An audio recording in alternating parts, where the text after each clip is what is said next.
Welcome each and every one of you to the launch of the Science for the People. This is Science for the People 2021 book series of SFTP Books with the theme Science for the People, the Legacy, Improving the Lives of the Filipinos through Science and Technology.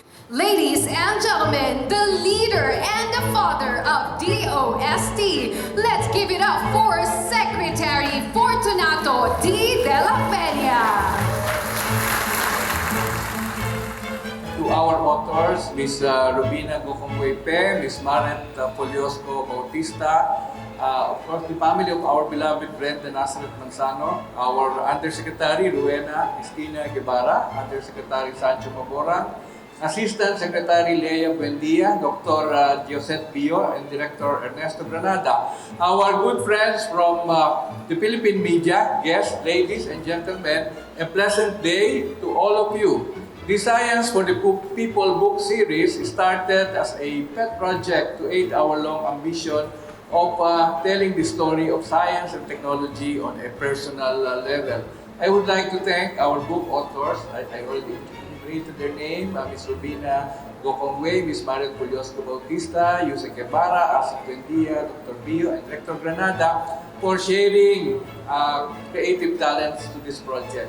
Scientists, engineers, and researchers are seekers of truth, and we use evidence, experimentation, we gather data, and we ask relevant questions to arrive at a logical conclusion. In communicating our work, we are often asked to create a narrative, to tell a story in our journey to discovery. And this SFTP book series is a testament of the dedicated work that has been done, with each step taken leading to the road where science meets and serves the people. I hope that through these experiences, the lessons of small triumphs, this will serve as a foundation of future successes that will benefit our succeeding generations who will live and love our only country. Ito po ay aming handog sa ating bansa. Salamat po. Please welcome the DOST Undersecretary for Research and Development, Dr. Rowena Cristina L. Guevara. A round of applause, please. Put your hands together for the DOST Undersecretary for Regional Operations, Engineer Sancho A. Maborang.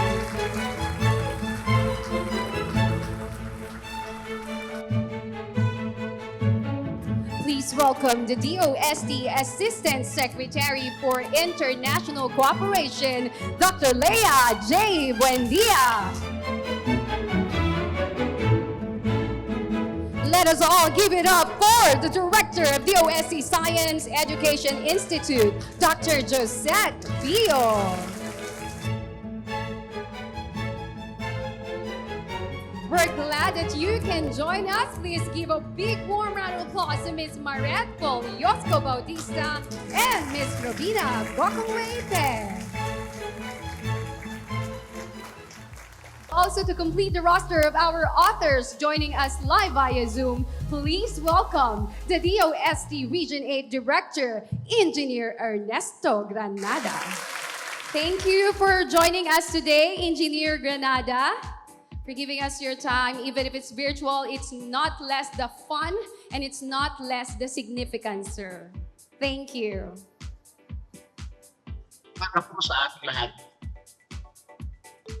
So I would like to begin, of course, with our leader and our father, the father of the OST, Forsec Boy. What inspired you to write the SFTP book series?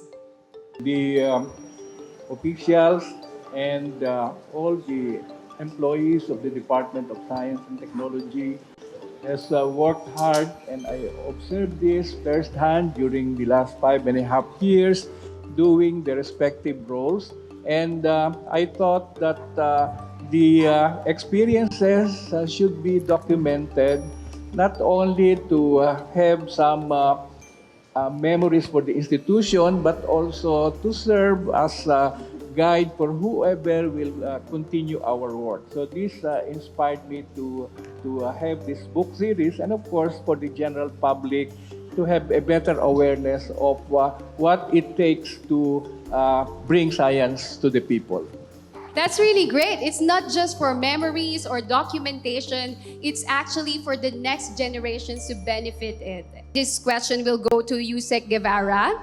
Okay. What has changed in S4CP from then and now? It has been more than a year for the niche centers in the regions for R&D or NICER. We had 18 NICERs with a budget of 651.7 million pesos in 14 regions in 2020. And now we have 41 NICERs with a budget of 2.2 billion pesos in 17 regions.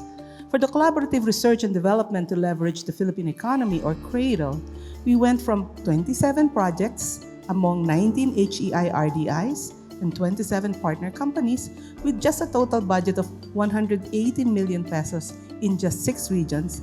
And now we have 75 CRADLE projects among 34 HEI RDIs and 76 partner companies with a total budget of 339.6 million pesos in 10 regions. And most importantly, the House of Representatives already approved the Science for Change bill. We are now waiting and hoping for the Senate to do the same. But most importantly, we have begun to harvest the fruits of DOST's investment in the Science for Change program in the last year. So when you were writing this book, did you envision the science, technology, and innovation landscape in the Philippines, let's say 10 years from now? Yes, a vision of the Philippine Science, Technology, and Innovation, or STI Landscape, was our inspiration for the Science for Change program. I believe that change is a constant in our lives, and making sure that we have Science for Change will ensure that the STI Landscape 10 years from now will offer equal opportunities for S&T personnel to undertake meaningful and impactful research wherever they are in the country. And we will have industry, academe linkages, and joint research will be the new normal. And of course, private companies will undertake R&D to become globally competitive. Ito yung pinaka-importante. The budget for R&D in the country will be at least 1% of the GDP. And of course, as an effect, the Philippines will be a high-income economy with people who enjoy a decent life, partly because of the Science for Change program. To Dr. Bio. All right, so since it features DOST, SEI scholars and their respective R&D, which we are all really proud of, among these stories, could you share to us one that really emerged? I would like to mention the role of Dr. Jonel Saludes. He was formerly an undergraduate DOST scholar and pursued his PhD in the US. He already had an established career working as a researcher and as a professor in the Washington University in the US. But in 2015, he decided to go back to the Philippines to work here as a balik scientist. And in less than 4 years, he was also able to establish 4 research laboratories in Iloilo, his hometown, at the University of San Agustin. These research laboratories serve as a platform for young Filipinos to be capacitated and do world-class cutting-edge researches. So now we will move on to Science for Innovations. Ms. Maret Poliosco Bautista and Rubina Gokongbepe. What are your predictions for these incubators? How do you think will they shape the startup ecosystem of our country? Okay, I have always believed that technology has a way of accelerating the pace of economic development that can help narrow the gap between the rich and poor countries. In this sense, and based on what I have observed during the course of working on the book, through the able leadership of the DOST, assisting several private and school-based TBIs all over the country, I am convinced that we are nearing an inflection point of a TBI boom in the country. As more aspiring entrepreneurs learn that there are various TBIs that can help them launch their ventures, and as investors discover the deep breadth of promising startups around the country, I am confident that the startup ecosystem in the Philippines, especially in the regions, will flourish faster than expected. Ms. Rubina? I believe incubators play an important role in the startup ecosystem. They are able to help startup accelerated learning, introduce startups to other stakeholders in the ecosystem, and help government create policy that is startup friendly. I think that many of them will continue to grow and multiply across the Philippines. While many TBIs and private incubators are being set up, accelerators will now emerge. The presence of accelerators will hasten the growth and development of the startups, and this will eventually attract even more startups. So that's science for innovation. Now we will proceed to science for cooperation. For those who are not familiar with international collaboration, we would like to ask Asik Leia, can you share to our viewers briefly the importance of these initiatives and linkages in the science and technology sector? Thank you. I think international cooperation opens a lot of array of opportunities. So countries can work together in various platforms such as joint research programs, capacity building activities, including scholarships like our sandwich program, and even in STEM, technology transfer, policy recommendations, and benchmarking on lessons learned and best practices. In this way, we can match our gaps with their partners' strengths and specializations and vice versa to collaborate and have equal footing on this collaboration. So now, Sec Boy, going back to you, how do you expect the book to strengthen the international cooperation efforts in the Philippines? We emphasize in this book that our framework for international cooperation efforts is now based on real partnership. In other words, it is no longer a donor-donee relationship. We partner on an even basis, and I think here we really got the respect of our bilateral partners. So I think our colleagues from our Department of Foreign Affairs are now thinking of seriously working on science diplomacy because they saw the benefits from science diplomacy. So science for communities. Everyone is part of a community. I would like to ask you, Sec Sancho. You visited several CEST communities or CES communities. What do you repeatedly observe among these communities you have helped that the readers will see in this book? We saw a lot of poverty. We saw a lot of individuals hoping against hope that their living conditions would be alleviated through science, technology, and innovation. We have seen a lot of successful CES projects in the countryside, in areas that are very difficult to reach, in areas that lacks the means to provide subsistence and sometimes food for the communities.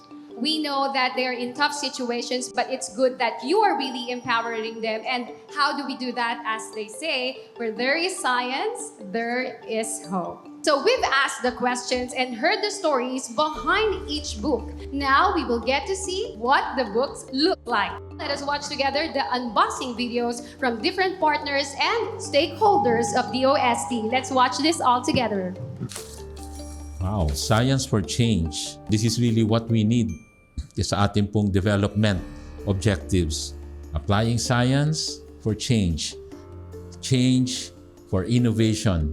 And as you know, continuous innovation is what's needed by all industries, all companies. It's also very good that we introduce science, really making science available for all. This book reflects on how Philippines and its international partners have worked together to advance science, technology, and innovation. Singapore and Philippines have always been close partners, And we look forward to continue collaborating on science, technology, and innovation in the years ahead.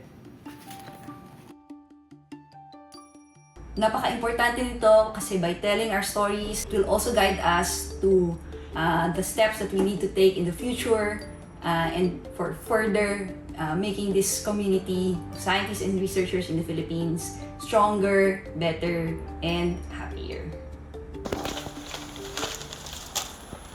What an interesting book. I think this will go well with my students in the leadership program of the Commission of Higher Education. Perfect example of how we can move towards smart universities. This book is part of the book series Science for the People released by the DOST through the Science for Change program. This initiative is really close to my heart as I believe in the active role of science, technology, and innovation in community development and eventually nation building. Bringing the difficult scientific terms and theories into the grassroots communities will definitely yield more appreciation for science and technology. All right, thank you very, very much. Now we will move on to the next segment of our show, which is the ceremonial book giving. Let's welcome on stage the former DOST Secretary, Engineer Mario G. Montejo.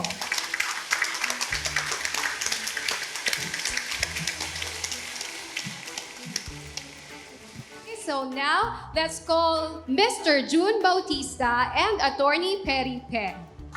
Mr. Bautista is the husband of Miss Marit. Likewise, Attorney Pe is the husband of Miss Robina.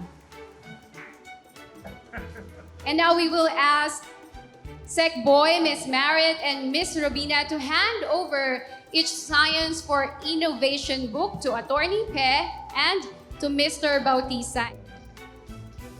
How about a round of applause to everyone here in the hall? Thank you so much.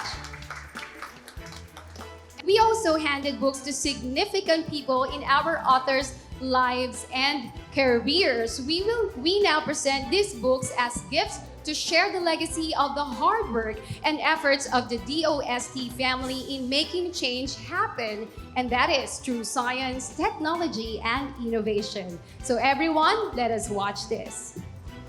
I would like to congratulate DOST in coming up with this book on science for cooperation.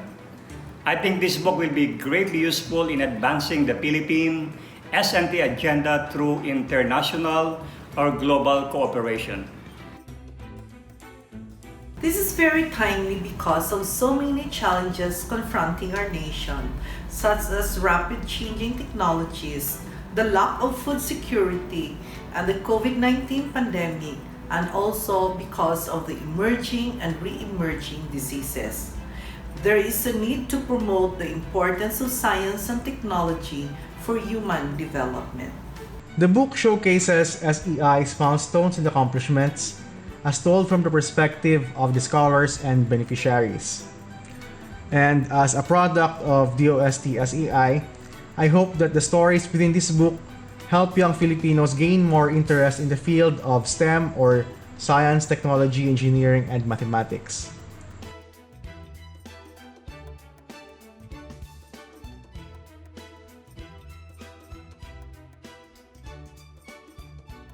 On behalf of the DOS regional offices, let me express all our gratitude to you, Sir Secretary, for featuring in this book, Science for Communities, the initiatives of community empowerment through science and technology program, and showcasing the efforts of the DOST regional offices that brought about positive changes to communities through science and technology. Thus, these wonderful stories of communities aided by the CES program. I would like to congratulate and commend Secretary Fortunato de la Peña and the DOST family for coming up with the Science for the People books.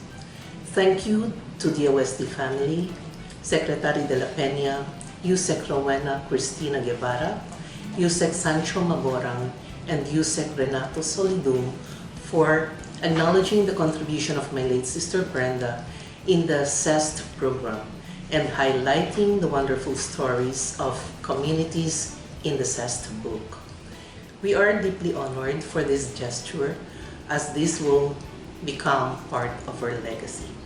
Nakita ko rito that this is important for the policymakers so that they could have craft policies and laws that would help our people, especially the poorest of the poor and the indigenous peoples in the country. Basahin niyo ang aklat na ito. It will inspire you and give you courage to continue and to pursue your dreams. Thank you very much, DOST, Bagulungan IT High School. In line with today's theme, The Legacy, we will now honor and pay tribute to Undersecretary Brenda Nazareno or Nazareth Manzano as one of the authors of Science for Communities. Makikita natin ang mga imbensyon, tunay na sarili atin. Ika nga, gawang Pilipino, tatak Pilipino.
We thank you and recognize all the hard work of USEC Brenda Nazareth Manzano.